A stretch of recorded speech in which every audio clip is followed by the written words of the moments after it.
அனைவருக்கும் வணக்கம். ஒருவருக்கு சனி திசை பாபத்துவமாக நடந்து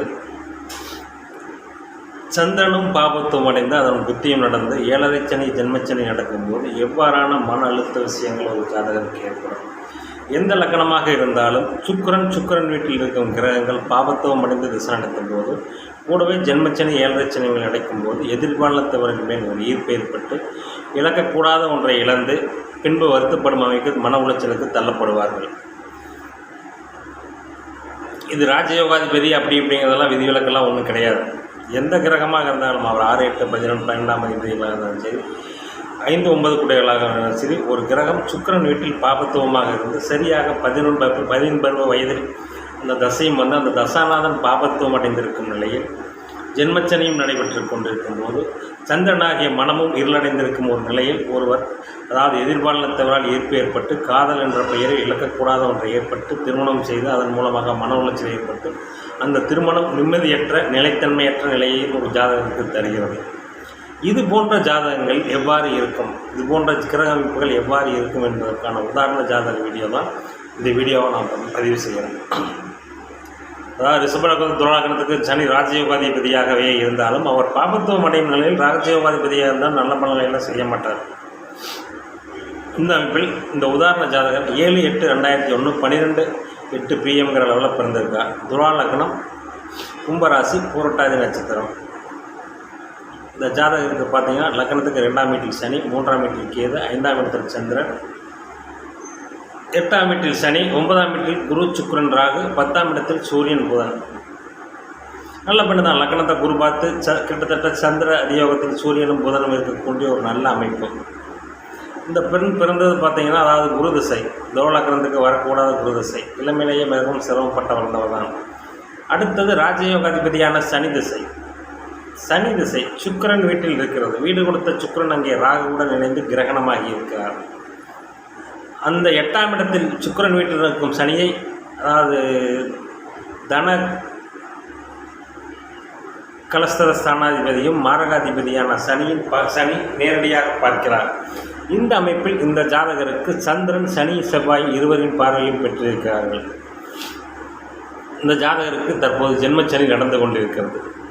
இந்த ஜாதகர் பார்த்தீங்கன்னா, அதாவது சனி திசை ஆரம்பித்ததுமே இந்த ஜாதகருடைய வாழ்க்கையில் நிறைய மன உளைச்சல்கள், அதாவது தாய் தந்தை பிரிவு. ஏனென்றால் அதாவது 8ஆம் வீட்டில் இருக்கும் சனி சூரியனை பார்ப்பதாலும், மேலும் 9ஆம் அதிபதி சந்திரன் பாபத்துவம் அடைந்து சனி செவ்வாயின் பார்வையில் இருப்பதாலும் தாயாருக்கு உடல்நிலை குறைவும் தந்தையார் பிரிவும் சில மன உளைச்சல்களை இந்த ஜாதகருக்கு தருகிறது. மேலும் அதாவது ஜென்மச்சனி ஆரம்பித்தவுடன் படிப்பிலும் நாட்டம் கொள்ள இயலாமல், படிப்பையும் சரியாக முடிக்காமல் காதல் என்ற பெயரில் அந்நிய மன இன பையனை ஒருவரை திருமணம் செய்து கொள்கிறார். இங்கே சுக்கிரன் ராகுவுடன் இணைவதும் 7ஆம் அதிபதி சனியின் பார்வையில் இருப்பதும். பொதுவாக சனி செவ்வாய் ஒருவருக்கொருவர் பார்த்து கொள்வது எந்த நிலையிலும் நல்லதல்ல. மேலும் செவ்வாய் அங்கே ஆட்சி பெற்று சனியின் பார்வை இருப்பது, அதாவது 2ஆம் இடம் முழுவதுமாக சனி செவ்வாயின் தாக்கத்தில் இருக்கும்போது இந்த ஜாதகருக்கு இளமையில் திருமணம் நடந்திருக்கவே கூடாது. ஏனென்றால் 11ஆம் அதிபதி திக்பலமாகி சந்திர அதியோகத்தில் இருப்பதும் 7ஆம் அதிபதி 2இல் அமர்ந்து 7ஆம் வீட்டிற்கு 2இல் அமர்ந்து சனியின் பார்வையை பெறுவதும் இவருக்கு முதல் திருமணம் நிலைக்காது என்பதை தெளிவாக காட்டுகிறது.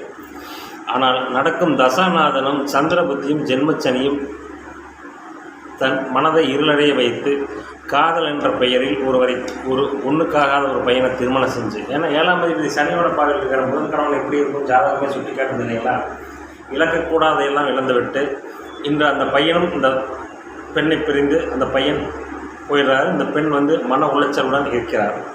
இதற்கு காரணம் என்ன, அதாவது சுக்கிர புத்தி கடைசி சூரிய புத்தி ஆரம்பத்தில் இந்த ஜாதகருக்கு திருமணம் காதல் ஏற்பட்டு திருமணம் நடக்கிறது. திருமணம் நடந்து கரெக்டாக சந்திர புத்தி ஏற்படுத்தவுடன் இந்த ஜாதகர், அதாவது 7.5 சனி கரெக்டாக பாபத்துவமான சனி திசை, பாபத்துவமான சந்திர புத்தி, 7.5 சனியும் சந்திர திசையை சந்திர புத்தியை சந்திக்கக்கூடாது. குறிப்பாக அந்த பெண்ணுக்கு சந்திர புத்தியும் நடக்கிறது. அந்த சந்திரன் சனி செவ்வாயின் பார்வையில் இருக்கிறார். தசாநாதன் சனியும் செவ்வாயின் பார்வையில் இருக்கிறார். எனவே வாழ்க்கையில் கடுமையான மன உளைச்சலை தரக்கூடிய சம்பவங்கள் இந்த ஜாதகருக்கு நடக்கும் என்பதை இது உறுதி செய்கிறது. சந்திர புத்தி நடந்தவுடன் இந்த ஜாதகருடைய கணவன் மனைவிக்குள் கருத்து வேறுபாடு, கணவனே ஒரு கயவன் என்ற நிலையில் தான் அமர்ந்தாமல் முதல் திருமணம் இந்த ஜாதகருக்கு நடந்திருக்கிறது. ஏனென்றால் 7ஆம் அதிபதி சனியோட 7ஆம் பாபகாதிபதி சனியோட பார்வையில் இருந்தால் கணவன் எப்படிப்பட்டவனாக இருப்பான் என்பதை நாமளே புரிந்து கொள்ளலாம். இந்த அமைப்பில் ஜென்மச்சனியும் நடைபெறும் போது இந்த பெண்ணுக்கு மன உளைச்சலை தர வேண்டும் என்பதற்காக இந்த இவருடைய தாய்க்கு பார்த்தீங்கன்னா ஆப்ரேஷன், உடல்நிலை கோளாறு போன்ற அமைப்புகளும். ஏனென்றால் சந்திரன் கெட்டுவிட்டார். இவருடைய தகப்பனாரும் தாயுடன் கருத்து வேறுபாடு ஏற்பட்டு பிரிந்து விட்டார். இந்த நிலையில் ஜாதகர் அதாவது தன்னந்தனியாக அடுத்து என்ன நடக்கும் என்ற ஒரு கேள்விக்குறியான நிலையில் இந்த ஜாதகரின் தற்போது நிலை இருக்கிறது. இதற்கு காரணம் அதாவது பாபத்துவமான செவ்வாயின் பார்வை பெற்ற சனி திசை, சுக்கிரன் வீட்டில் அமர்ந்த சனி திசை. எப்பொழுதுமே 10 பருவத்தில் ஒருவருக்கு பாபத்துவமான சுக்கிர திசையோ அல்லது சுக்கிரன் வீட்டில் அமர்ந்த பாபர்களின் திசையோ பாபத்துவமான திசையோ நடக்கும்போது ஒருவருக்கு எதிர்பாலனத்தவை ஈர்ப்பு ஏற்பட்டு அதன் மூலமாக சில மன உளைச்சல்களை தரும் அமைப்பு ஒரு ஜாதகருக்கு கண்டிப்பாக தரும். கூடவே ஜென்மச்சனியோ அஷ்டமச்சனியோ நடக்கும்போது சம்பவங்கள் மிகவும் கவலைப்படும்படியான மிக அழுத்தமான சம்பவங்களாக இருக்கும் என்பதற்கு இந்த ஜாதகம் ஒரு உதாரணம். சரி, அடுத்தது என்னதான் நடக்கும்? 11ஆம் அதிபதி 10ஆம் வீட்டில் திக்பலமாக இருக்க கிட்டத்தட்ட சந்திர அதியோகத்தில் இருக்கிறார். 2வது திருமணம் நடக்கும். எப்பொழுது நடக்கும்? இப்பொழுது நடக்கிற சந்திர புத்தியில் நடக்காது, செவ்வாய் புத்தியிலும் நடக்கக்கூடாது. என்றால் செவ்வாய் சனியின் பார்வையில் இருக்கார். ராகு புத்தியில் இந்த ஜாதகருக்கு 2வது திருமணமும் அதன் மூலமாக புத்திர பாக்கியம் கிடைக்கும்.